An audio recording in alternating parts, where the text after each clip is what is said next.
Hello बच्चों। तो आज का हमारा टॉपिक है scale for measuring electronegativity. Electronegativity को मेज़र करने के लिए डिफरेंट स्केल यूज़ हुए। ठीक है, तो वो फर्स्ट स्केल जो यूज़ हुआ वो सबसे पहले किसने स्केल दिया था इलेक्ट्रोनेगेटिविटी को मेज़र करने के लिए? पॉलिंग ने, जिसको पॉलिंग स्केल बोलते हैं। ठीक है, उन्होंने क्या फार्मूला दिया? ये इसको बोलते हैं काई A minus chi B is equal to 0.208 और यहाँ रूट में डेल्टा। अगर ये जो बॉन्ड डिसोसिएशन जो इंथैल्पी है उसको अगर हम एक्सप्रेस करते हैं किलो कैलोरी पर मोल में, तब ये वाला जो फार्मूला है यूज़ किया जाता है। ठीक है, कैसे लिखेंगे इसको? काई ए काई बी इज इक्वल टू 0.208 और रूट ये जो डेल्टा है इसको कैसे लिखेंगे? Root,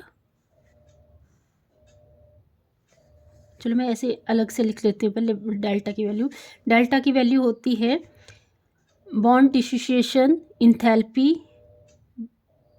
of bond A B minus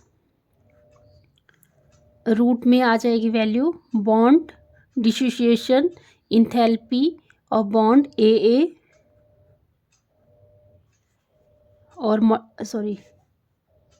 minus है ये। ठीक है, और मल्टीप्लाई में bond dissociation enthalpy of bond B bond किस में आएगा? अब बी डैश बी में। ठीक है, तो यहाँ पे ये वैल्यू पुट कर देते हैं तो ये बन जाएगा formula E A B minus E A multiply by B B. ठीक है, एक फार्मूला तो ये बन गया। अगर बॉन्ड डिसोसिएशन एनर्जी किस में एक्सप्रेस की गई हो? किलो कैलोरी पर मोल में। ठीक है, किलो कैलोरी पर मोल में अगर जो बॉन्ड डिसोसिएशन इंथैल्पी है वो एक्सप्रेस की गई हो। अगर एक तो ये फॉर्मूला हो गया, दूसरा है अगर तो उसके अकॉर्डिंग उन्होंने काई A minus chi B is equal to 0.1017 और डेल्टा। ठीक है, अगर वैल्यू दी, अगर जो बॉन्ड डिसोसिएशन इंथैल्पी की वैल्यू अगर किस में हो? किलो जूल पर मोल में, तब लगाना आपने ये वाला फॉर्मूला। ठीक है, तो इसके अकॉर्डिंग क्या गया?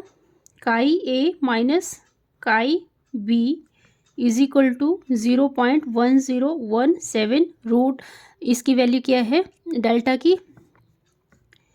अंडरूट डेल्टा की वैल्यू है bond dissociation enthalpy of bond A B minus root bond dissociation enthalpy of bonds ए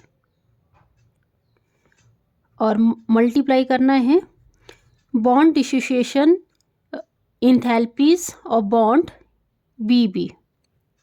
ठीक है, तो दूसरा फार्मूला ये बन गया। ठीक है, तो इसकी हेल्प से आप क्या कर सकते हो? वैल्यूज़ फाइंड आउट कर सकते हो। ये जो काई ए और काई बी है इसको लिख लेते हैं काई ए माइनस काई बी। ये क्या है? इसको रिप्रेजेंट करते हैं इलेक्ट्रोनेगेटिविटी ऑफ एलिमेंट ए। चलो अलग अलग लिखते हैं इसको। काई ए और काई बी को कैसे रिप्रेजेंट करेंगे? Chi A is equal to electronegativity of element A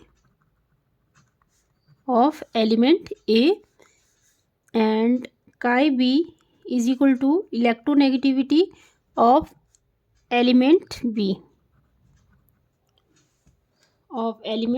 B. ठीक है, ये तो लग गया पता काई ए और काई बी का आपको। फिर है ई ए बॉन्ड बी, ये क्या है? ये है bond enthalpy, bond dissociation enthalpy, dissociation enthalpy of bond A B. ठीक है, और ई ए क्या है? Bond dissociation enthalpy of bond A और ई बी बॉन्ड बी, ये है bond dissociation enthalpy of bond B. ठीक है, आई होप आपको ये पॉलिंग स्केल का पता लग गया होगा। नेक्स्ट है हमारा दूसरी स्केल, क्या दी थी इलेक्ट्रोनेगेटिविटी को मेज़र करने के लिए? दूसरी दी थी मुलिकन्स ने, जिसको हम मुलिकन स्केल भी बोलते हैं। मुलिकन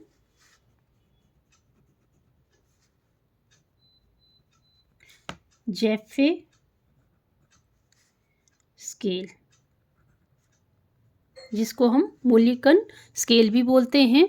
ये जो स्केल थी ये किसके ऊपर बेस्ड थी? Mulliken Jeff scale. ठीक है, मुलिकन जेफ स्केल, तो ये किसने दी थी? मुलिकन ने दी थी, इसलिए इसका नाम मुलिकन स्केल बोला गया। और ये किसके ऊपर बेस्ड थी? आयनाइजेशन एनर्जी के ऊपर। किसके ऊपर बेस्ड थी ये? Ionization energy and electron affinity के ऊपर। ठीक है, तो इसको कैसे रिप्रेजेंट किया गया? Chi is equal to I E, ionization energy plus electron affinity upon 2। ठीक है, ये फॉर्मूला दिया था मुलिकन ने इलेक्ट्रोनेगेटिविटी को मेज़र करने के लिए। अगर ये किस में दिया हो? इलेक्ट्रॉन वोल्ट पर एटम में। ठीक है, और तीसरी स्केल दी थी, तीसरी स्केल किसने दी थी? Aelred Roku scale. ये जो तीसरी स्केल थी इलेक्ट्रोनेगेटिविटी को मेज़र करने के लिए, ये किसने दी थी? एलरेड ने, और इसको एलरेड स्केल भी बोलते हैं। और किसके ऊपर बेस्ड थी ये? इफेक्टिव न्यूक्लियर चार्ज और रेडियस के ऊपर। इफेक्टिव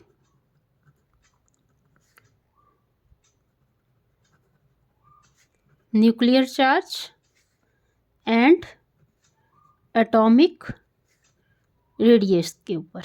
ठीक है, और फार्मूला क्या दिया था? काई ऐसे लिख सकते हैं आप, chi is equal to 0.35 Z effective nuclear charge